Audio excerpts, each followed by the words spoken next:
Les nombreux impacts fiscaux du travail hybride ou télétravail.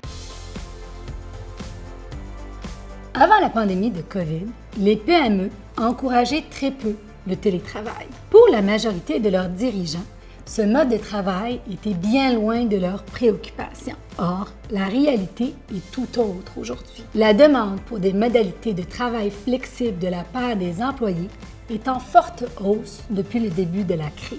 Le travail hybride est dorénavant la norme dans de nombreux secteurs de l'économie. D'ailleurs, une étude de la Banque de développement du Canada démontre que 74% des dirigeants des PME vont offrir à leurs employés le droit de travailler à domicile après la pandémie. Ce bouleversement du monde du travail aura des conséquences fiscales majeures au sein des entreprises.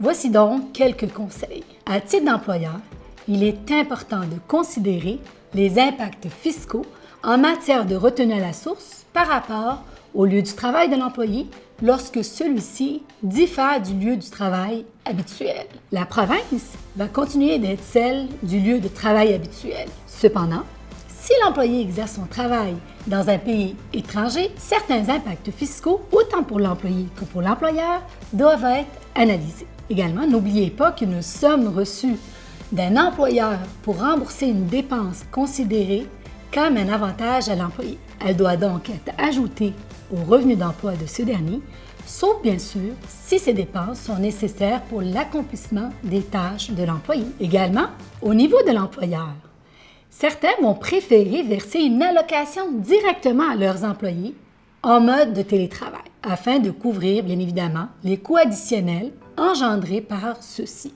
Dans ce contexte, l'employeur pourra alors déduire cette allocation dans le calcul de son revenu imposable. Mais une condition subsiste, il faut que le montant de l'allocation soit raisonnable. Et finalement, au niveau de l'employé, le montant de l'allocation sera normalement considéré comme un avantage imposable et devra donc être ajouté au revenu d'emploi pour l'année d'imposition dans lequel le montant est reçu, à l'exception, bien évidemment, si ce montant est nécessaire pour l'accomplissement des tâches de l'employé.